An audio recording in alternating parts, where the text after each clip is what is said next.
Hello, everyone, and welcome back to another episode of CoachCon podcast. So, solo episode today. I do have a couple of very good guests lined up, hopefully from next week, if they're still available.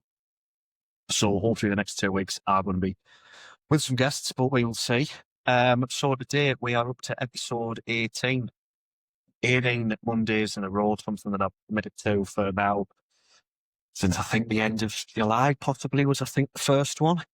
So today, bit of a solo deep dive. I know I've been putting quite a bit out on YouTube lately, and if you haven't been keeping up with that, I would say it's worth a watch. I've very much tried to go down the self-development route while linking it to my own experiences and that kind of thing. And just to try and help someone somewhere, that's always, my goal with this, very much so. So today, I want to break down the 5 habits that actually changed my life. And this isn't going to be some sort of motivational quote thing. It's not theory. It's not what I think might work. It's stuff that I've actually implemented and done through fat loss and I suppose the whole hybrid train kind of thing that I've done at times, obviously with the running, the lifting weights and everything like that. And then, of course, through business, through mental health, just generally kind of everything. So the first habit, early starts. That is something that has been incredible. So when I say early starts, I'm saying alarm around somewhere between 5 and half 5 on a morning. Now, could that be a little bit in the extreme? Possibly. But with that, I'm able to get up, get some steps done, get some cardio done, get some weights done, all before 10 o'clock and be able to have, a meal or two in that time as well. So that gets me up and out. Sometimes, as I say, I can be very much done by, 8:30, 9. It just depends what my day is looking like. If I've got sort of clients to, be doing check-ins with, things like that.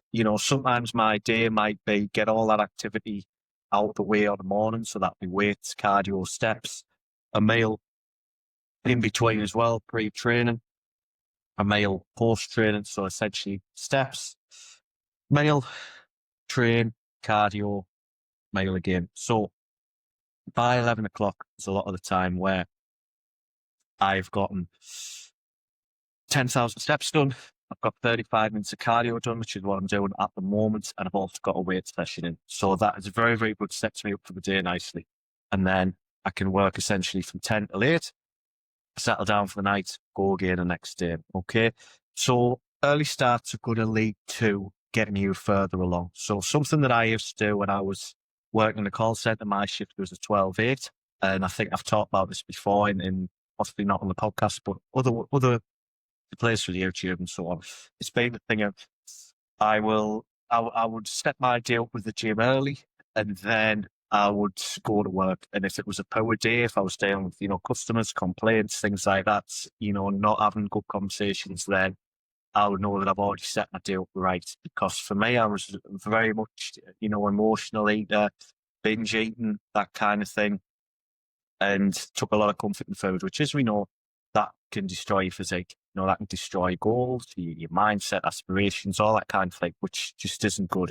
Early starts very much set you up. So it can be a challenge early on. I'm not going to say that it isn't. I would also say that it can be a challenge even when you get in the habit of it. I know even the small guys, like before, I've got quite a big work day today. I always try and set Monday up strong. Obviously the podcast, sometimes I record on the day like I'm doing today. So this could be out a little bit later than some of the others have been. It'd be client work, client messages, programming. I always like to train on a Monday, do cardio on a Monday, just start that week right. And I think it can very much set you ahead. And I know myself, clients, if they work, say 9 to 5, something like that, if they train on morning, sets them up for the day, then they can go to work and then they chill out the nights they're all. They don't need to be thinking about getting sort of going to the gym after work and things like that. And it's sets you up for the day. It doesn't become a task at the end of the day when you train.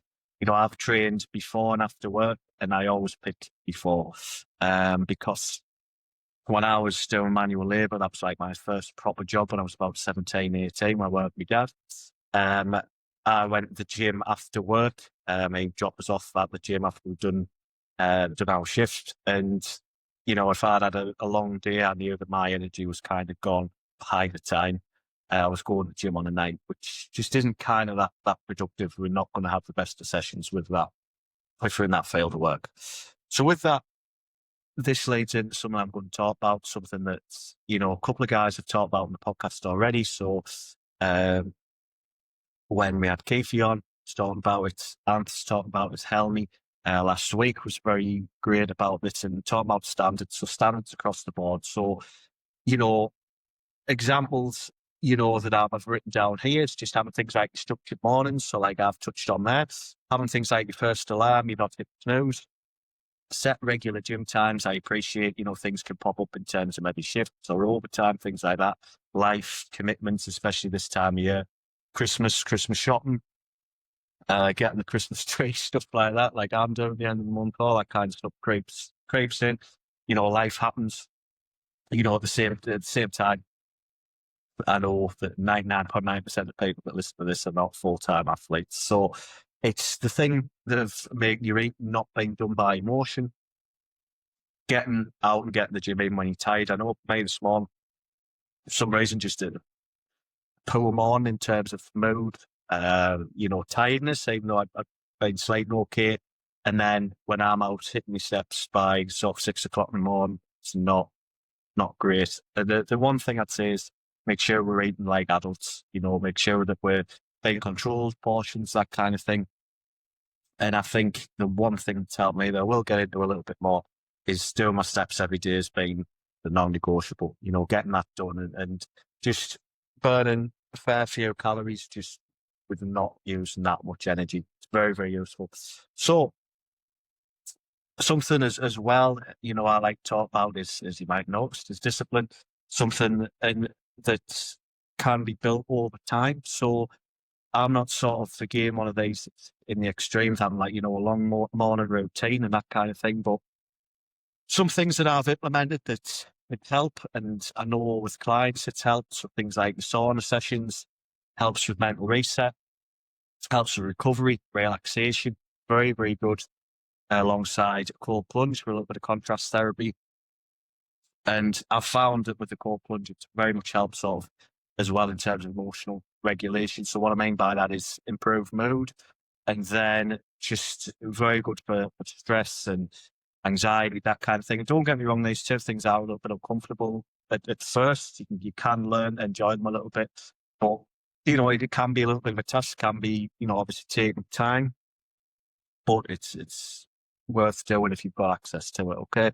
So evening routine, this became more and more key for me over the last several weeks. I've really sort of wanted to finish the year strong. I've been very blessed to have a couple of fantastic holidays this year. I've been to Pefcross, I've been to Ibiza, I've had some days away with family and that kind of thing, different nights away and stuff like that. And had a decent kind of social life. Been very, very lucky, but I want to lock in, that's rest. I want to lock in towards the end of the year, get some, finish the year strong, finish, pretty much within, like the Alps showing, that kind of thing. I'm very fortunate. I'm going away in January, going to Tenerife for my 30th birthday, which I share with Ram. She'll be 69 on that day as well, January the 13th. So we're having a nice time away. About 6 of us going, which is going to be really, really nice to get everyone together for that. And I want to be in good shape for it. I want to feel good. I want to look good. I want to be, feel good at 30, But, that the kind of things that I'm putting in place now in terms of the discipline and that kind of thing is been really important. And the thing I'm talking about here is an evening routine. It's great to stay up and, I'm massively into my films. I'm massively into, TV and watching concerts, things like that. Whatever I can watch, I love it. I love my telly, love my entertainment, gaming as well. I've always had a little passion for that as well. But there's a time to just go up, head and switch off. And the thing is, it doesn't matter what you're watching, whatever TV show, that kind of thing. It's not going to be worth it the next day when you're completely wiped out. It's just not going to be good. And that's the thing of getting the lights out, getting sort of the blue light and that kind of thing out of your eyes, and then get settled down. I'm not saying you need to go through a massive sort of routine before bed. I know some people have temperature monitors in the room, and they'll, get in the room at the optimal temperature, and they'll get the nose strip on and the, mouth tape and you know, all these kinds of things. And I'm not saying that at all. I'm just saying actually set some boundaries where you're going to go to bed, get your telly off. Ideally, don't have a telly in your room, and get yourself to bed as quickly as possible. So something as well that I think's helped me particularly regulate my moods a bit more, help me be a little bit calmer, and something that I'll be honest, I kind of thought was a little bit of a daft kind of, scientific new school sort of thing. Circadian rhythm. So what I mean by that is just getting some morning sunlight, getting out early. I don't want to say connecting with nature. I'm not saying, I see people on Instagram and they're on grass and they're fucking bare feet and all that kind of stuff like it. I'm not saying do anything like that. If you want to do that, you do you. But get out the house and get as I say, get the steps done, get into the day a little bit and see how you get on. And don't let the phone be the first thing that you jump to on a morning. Don't sort of be straight away scrolling, replying to messages, things like that. Just have a little bit of time to actually wake up properly. And these sort of things, I'm not trying to jump on this bandwagon of, wellness trends and, all this kind of stuff that you maybe say, but they're just some little standards that you can implement to keep the brain going, keep the body going, and they're going to be very useful. So with this, we're going to go in nicely to the second habit, which is going to be training, and that is becoming non-negotiable. So training essentially for me is saved me on a lot of fronts, and I put a video out the other week saying it saved my life, and in a way it very much did. I was at one point, I've been 20 stone before, and I've been 14 stone as I am at the moment, and I'll pick 14 every time. I've been very lucky to be around the people I have been, in terms of people I've been able to train with. The gyms I've had access to, particularly Ultraflex Durham, have been absolutely incredible. And very, very lucky to be sort of in these environments. But it's very much up to yourself to sort yourself out. Yes, you can have coaches, you can hire your mate, you can hire anyone you like, and they will help you, but they can't do it for you.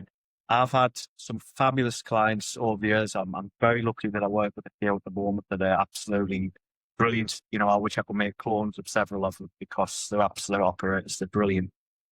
But I've also had clients that I've ran through a brick wall for, more or less, and they've still been stuck. And yes, I don't like that because I want the result, but there's a lot of the times where if I can't help you, can't help you. It's the old thing of take the horse to water, have 3 to 5 solid sessions a week. Now, at the minute, I'm at 5. That has been a little bit tough the last couple of weeks. It's probably going to drop to 4 because cardio will be going up a little bit for me, particularly from next month, just to try and make a couple of little allowances for Christmas and that kind of thing, just so I'm not losing ground. But training is where your confidence is built. Now, I've had clients that have never been in the gym before. Now I know confidently they can go into any gym and they'll know what to do. I still go in gyms to this day, particularly if there's a gym. I mean, there was a gym in Gateshead Vision that I've not been in a couple of years. And I had to kind of have a walk around at first thing. I know how machines work, things like that. I just had to have a walk around, just familiarise myself with the place, to kind of, completely different environment, different people around there, no one in there that I knew. You can see sort of the regulars, things like that, talking to each other, that kind of thing. Completely new environment for me. And I just had to get used to the place. It actually has changed a little bit since I was last in. And, even back in August, I was doing a couple of sessions in a Pure Gym in Leeds. And yeah, obviously I trained, things went well, that kind of thing. But I did have a wander around just to kind of get familiar with the place, see what was there, that kind of thing. Obviously, typical Pure Gym, but the point I'm making is just for myself. There's still times where I'm, confident, but it's still different environments, things like that. You've got to have a look at it sometimes. And with your training as well, some points I really do want to touch on in with this habit is, you know, yes, my phone's on me during a session. However, it's on airplane mode. I put my phone in power saving mode where you can kind of keep whatever apps you want in there. And the only one I put in Spotify. So I've got access to the music, but no one has access to me. And I will have my songs downloaded. So I'll obviously use the CoachCon playlist, which you'll be able to find on Spotify, with all the hits in there. And with that, I'm able to go through it and pick and choose my songs. I've got about 8 hours of music to pick from, so I'm not there scrolling. The thing that I hate seeing in gyms is you'll maybe finish a set, you'll glance around, someone will be scrolling, someone will just be mid-set, they'll be scrolling TikTok, they'll be messing on, and, without having a dig at anyone in particular as best I can, these people, they're not in good shape. It's usually the bigger lads, or sometimes it's, the lads that, the stick insects, they're not getting stuck in, they're not doing the work, they can't wait to finish the sets and scroll. And if you're serious about your training, serious about getting things done, knock it off. Your sessions shouldn't be taking 3 hours or more. There was, today I managed to get 5,000 steps done. I trained and did cardio. So I was in there perhaps 2 hours at the most. And there were some people that had been in when I was just going in. Already trained, they were still trained by the time I left.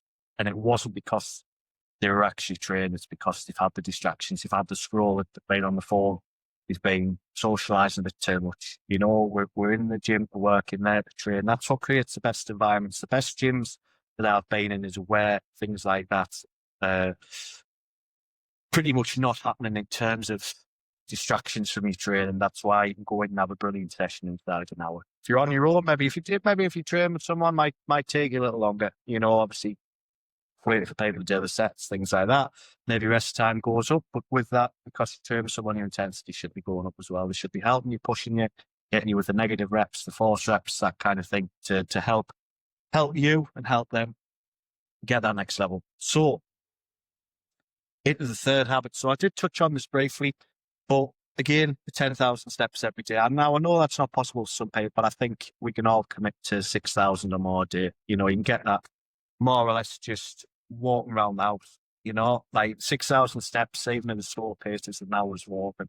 That can be very easily done across, even if you're in a job where you sat down all day in a call center, something like that. We've got lunch breaks.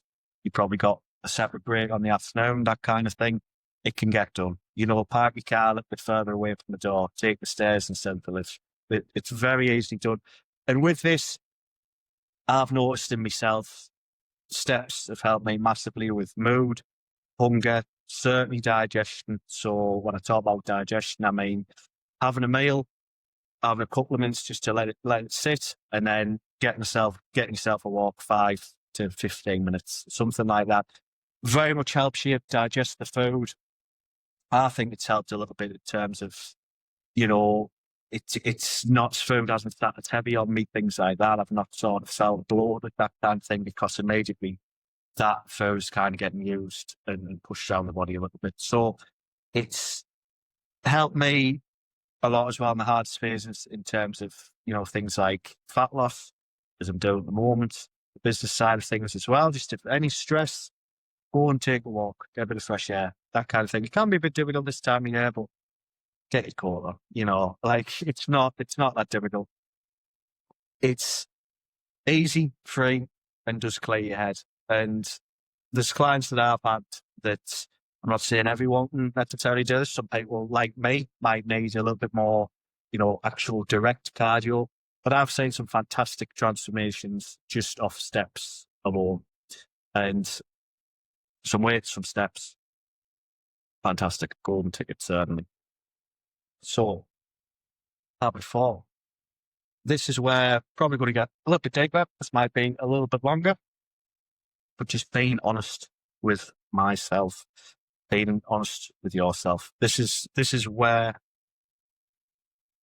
we look at self-awareness and just stopping any excuses. You know, when I was out of shape, it was my fault for stopping the car and going in Candy Cane, Spennymower, and getting cakes and bags of sweets and bars of chocolate and, you know, cans of sugary pop that I didn't need. You know, that was my fault. That's up to me.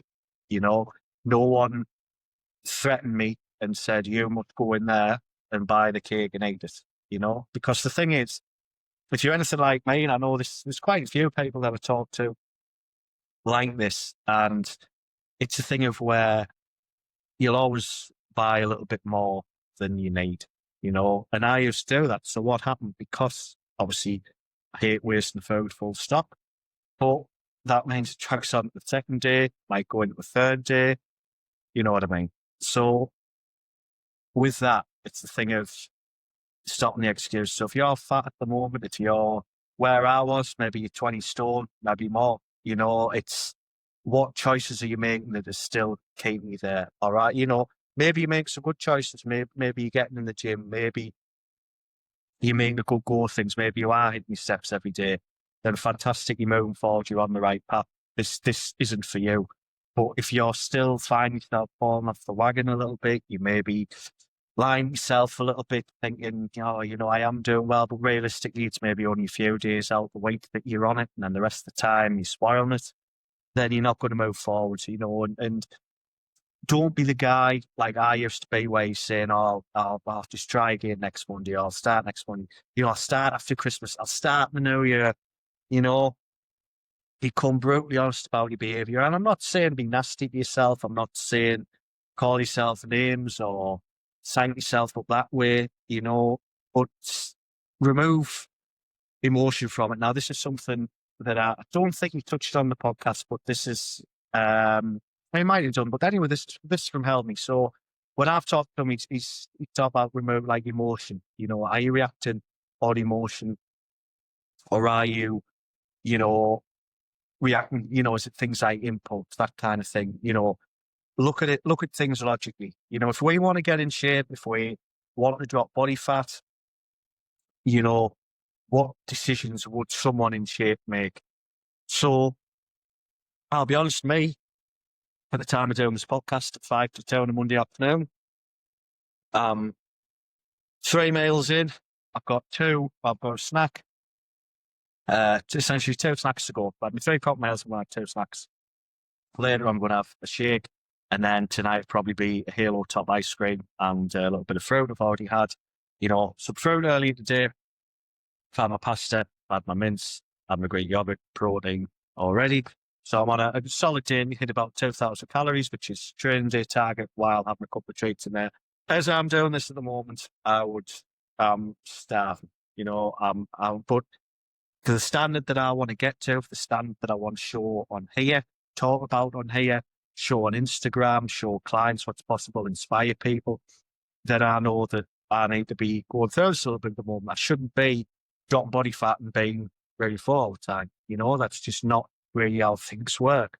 You know, there are going to be little things like that where we are a little bit hungry, and it's taking ownership of that. It's acting like how someone in shape would act. You know, whoever you look up to. I know for me, for a lot of years and still now, when I first watched Rambo 3, before there's a stick fighting bit, he's tying the, you know, headband on, and you see Stallone's back, the traps, the rhomboids, the Ray Delt. You know, think about what he was doing to get in shape. And as I say, we know there was probably a few bits of pharmacology involved with that, but in terms of his diet, second to none. Training, second to none. You know, all those things were massively, massively important before someone jumps in and says, oh, it was the steroids, you know, or whatever else. But the moment you start telling yourself the truth, things are going to change for you, and certainly change for me. The last habit I want to bring into things is asking for help. And this accelerates everything now. This isn't, before I go into this isn't going to be a sales pitch about me. Sign up with me as a coach. It's purely me talking to you one-on-one, trying to help you. I'm going to use my own experience about this. So My first coach, a guy called Tony, so I was a coach prior to that, but I'm just going to initially talk about this one phase first with on the route to be the PT before graduating the online coaching. So I had to ask for a bit of help. Tony was a member of staff at the gym that I used to go to now and again, and he was very knowledgeable, great guy. He was in great shape, and he was saying, let's have a session, and oh well, so saying he's got to say, had a brilliant session, loved it. I learned a lot from him straight away. Good guy, he was approachable, fantastic knowledge around training, nutrition, so on. Fantastic. And that inspired me, and sure enough, I ended up doing months with him. I think I played it 6, 8, 10 months maybe. I don't know. It was a long time when I was with him, but it was worth every penny. He was absolutely brilliant. And I learned a lot. I got in good shape, and Tony inspired me to become a PT. And he even did my exams with me, my PT exams. He came to both my level 2 and level 3, so I became qualified, which is, incredible of him. And then prior to that, I'd worked with a guy when I was in Leeds, so this is all prior to lockdown. This is when I was studying for my pop music degree, which I attained. I got my BA in pop composition from Leeds College of Music. So when I was with Charlie was my first coach prior to ever thinking about being a PT. But Charlie, I was very big at the time, so I was probably about the worst I've been, and then as I say, when lockdown came, I struggled to kind of put it back on, ended up with Tony. Obviously, I think Charlie at the time was still living in Leeds, so I'd moved home. It wasn't possible to train him. But anyway, when I was with Charlie, he introduced me to things like circuits, what's now known as probably your high rocks. So he had me on things like ski ergs, he had me on rowing machines, battle ropes. I know they're not part of the high rocks, but the conditioning, the med ball slams, that kind of thing. Very, very good. And that was stuff that worked. And, Charlie was younger than me. He was the year below me at uni as well. He was at Leeds Beckett, I think, doing nutrition. And, I kind of thought, well, why would I want to hire this guy? I'm sort of thinking he's a bit younger than me. And, and Charlie was very athletic in terms of physique. He was from a boxing background. I kind of thought, well, I had just this stupid, narrow-minded mentality where I thought, well, he's not built like John Cena, so, why would I hire this lad? But then I realised, and he knew exactly what he was talking about. His knowledge was far superior to mine. And he was a great help. And I worked extensively with Anth Bales. When I came back home, I had my first couple of sessions at Max Muscle, training there, and Anth was great. I learned a lot through him, through intense training. And essentially with that, what intensity and pushing yourself really was in terms of, a weight kind of thing, not just conditioning. It was more physique driven. I absolutely loved it. I'm still very fortunate to get to train with Anth now and again this day. But what I did, the point I'm making is with all these people, so Anth, Charlie, Tony, I asked for help. It was putting your hand up, asking for help, saying, that where I want to be, I can't get to on my own. So it's asking for help, putting your hand up. And that's super important. You've got to do that. And same with business. So when I want to do the online, I got that idea to do that. Straight away, I'll put myself into a mentorship. Probably a story for another day. Mentorship didn't exactly work out. Came away from it. Tried another mentorship. Learned a lot more in that. Really, really good to start with. Service level gradually dropped off. Again, story for another day, but the mentorships now closed down through those kinds of things. But we shan't go into that. But the point is, initially, when I was on their sort of introductory program, if you like, absolutely brilliant. Learned a lot. Again, I had to ask for help. I didn't know how to start a business. I didn't know what to post. I didn't know how content might help filming work. I didn't think that maybe the podcast was worthwhile. It's okay to ask for guidance. I still do to this day. I know when Ultraflex, for example, have got new machines in and stuff like that. I might ask one of the guys, like, any chance it shows how to go on, just so I can get the most out of it rather than just going on and guessing, there's nothing wrong with asking for help. And the day you stop doing that is the day you stop learning. Someone's always going to know a bit more than you. You might know a little bit more than them on some levels, but it's vitally important that you have the guidance and you keep learning, you keep an open mind.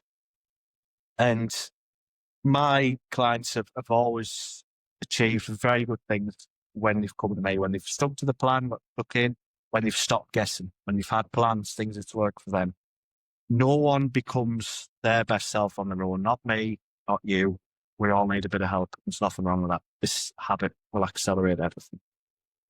So we're going to wrap this one up. It's a bit of a short one today. I'm on my own. Like I say, I'm hoping that there's a couple of guests for next week and the week after. I've dropped them a line today, so hopefully we'll have a couple of high-end guys on for the next couple of weeks. If not, I'm sure I'll find something to talk about, mate. But what I like to say is please take one habit from this episode and commit to it for a week. It doesn't have to be all of them. Don't bite off more than you can chew. Don't take on all 5. Don't overwhelm yourself. Just take one. That's how your momentum will start. I'm not saying that you need to do everything all at once. Just gradually add things in, bit at a time. If this helped you, please share it on your story. Feel free to share it with a mate. Give me a tag. Obviously, that's an online coaching. If you want to work with me one-to-one on the back of this, my doors are open in the run up to Christmas and, of course, into the New Year. So DM me the word podcast so I know exactly where you've come from. So we can have a little bit of a chat directly on the back of this. No pressure at all. No sales rubbish from me. So, guys, that was episode 18. Thank you very much for joining me.